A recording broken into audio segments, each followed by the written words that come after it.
అందరికీ నమస్తే అండి. విజయ ఫౌండేషన్ నుంచి విజయాన్ని మాట్లాడుతున్నాను. ఈరోజు గాదిరాజు సూర్యనారాయణ రాజు గారి సంవత్సరీకం సందర్భంగా కోడేరు వాస్తువులు మనకి 10,000 డొనేట్ చేశారండి. ఆయన ఆత్మ శాంతించాలని, వాళ్ళ కుటుంబం వాళ్ళు చాలా సంతోషంగా ఉండాలని మనస్ఫూర్తిగా కోరుకుంటూ మేము వాళ్ళు ఇచ్చిన మనీతో ఇప్పుడు వర్షాకాలం కాబట్టి రోడ్ సైడ్ వాళ్ళందరికీ మెడికల్ కిట్స్ ఇస్తామండి. ఎందుకంటే కురుపులు పౌడరు అండ్ మన ట్యాబ్లెట్స్, ఒళ్ళినప్పుడు జ్వరం ట్యాబ్లెట్స్ అండ్ బ్యాండేజ్, ఇవి బాంబ్ రాసే జెండు బాంబ్స్ అవి మనం కిట్ కింద తయారు చేసి ఒక 50 మందికి ఇచ్చాం. అండ్ కుష్ఠోళ్ళకి వాళ్ళకి దుప్పట్లు, రోడ్ సైడ్ అందరికీ ఫుడ్. చాలా మంది నన్ను అడుగుతున్నారు, అంటే మీరు ఏంటండి ఏదో ఫౌండేషన్కి ఇస్తారా ఇది అదని అడుగుతున్నారు. యాక్చువల్గా ఏంటంటే నేను హైదరాబాద్లో ఉన్నప్పుడు చాలా ఫౌండేషన్స్ తిరిగాను అనమాట. నేను కూడా మీలాగానే మా పాప బర్త్డేకి కానీ లేకపోతే మా డాడీ పుట్టినరోజుకి కానీ అలాగే నేను వేరే ఫౌండేషన్కి మనీ ఇచ్చేదాన్ని. నేను నెక్స్ట్ టైం మళ్ళీ పిల్లల దగ్గరికి ఎక్కువ వెళ్ళేదాన్ని. అనాథ పిల్లలు ఉంటారు, వాళ్ళ దగ్గరికి నాకు టైం ఉన్నప్పుడు వెళ్ళి వాళ్ళ క్లాసులు చెప్పడం అవి నాకు ఇంట్రెస్ట్.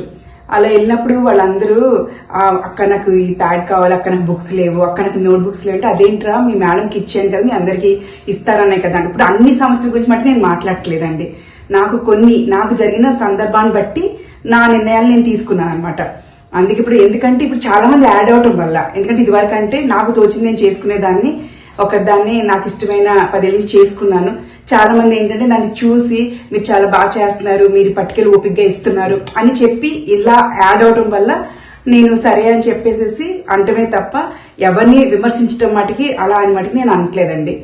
అప్పుడు ఏమైందంటే వేరే సంస్థలకు వెళ్ళినప్పుడు ఆ పిల్లలు అడుగుతుంటే ఓహో వీళ్ళకి డబ్బులు ఇస్తుంటే వీళ్ళ వరకు ఏమీ రావట్లేదు, ఏదో కొంచెం పెడుతున్నారు అనిపించి ఇప్పుడు నేనేం చేశానంటే డ్రైవ్గా అలా కాదు, ఎందుకు మనం మెటీరియల్ ఇవ్వకూడదు, డబ్బులు ఎందుకు, ఇప్పుడు నాకు కూడా ఎవరైనా ఇచ్చారనుకో నాకు మెటీరియల్ ఇచ్చినా నో ప్రాబ్లం అండి.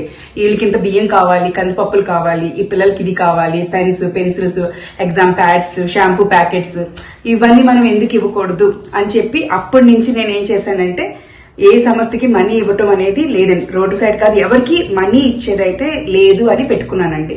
అప్పుడు అందుకనే 10 సంవత్సరాల నుంచి కూడా ఎవరికి మనీ ఇవ్వటం అనేది చేయకుండా జస్ట్ ఎవరైతే మాకు ఇప్పుడు మీకు ఇష్టమైతే డొనేట్ చేస్తున్నారు, మేము ప్రతి రూపాయి వాళ్ళకి ఇంకా ఎంత బాగా చెయ్యాలని నేనే వెళ్ళుకుంటాను, అన్ని నేనే తెస్తాను, అన్ని నేనే తీసుకొచ్చి సర్వ్ చేస్తాను, నేనే కాల్ వేసుకుని తిరుగుతాను. నాతో పాటు ఇంట్రెస్ట్ ఉన్న వాళ్ళు ఇలాగ మణిగారు పాప 3 ఏళ్ల నుంచి నాతో చాలా జర్నీ చేస్తున్నారు. ఆవిడకి బాగా నచ్చి ఆవిడ ఎన్నో సార్లు అన్నారు, లేదు బుజ్జి మీలాగా నేను చేయకపోయినా మీకు ఎంతో కొంత హెల్ప్ అని చెప్పేసి ప్రతి దానికి ఆవిడకి ఎంతో ఓపుకున్నా ఇంట్లో చూసుకుని మొత్తం వచ్చి నాతో పాటు చాలా సర్వీస్ చేస్తున్నారు. ఆవిడకి చాలా థ్యాంక్స్.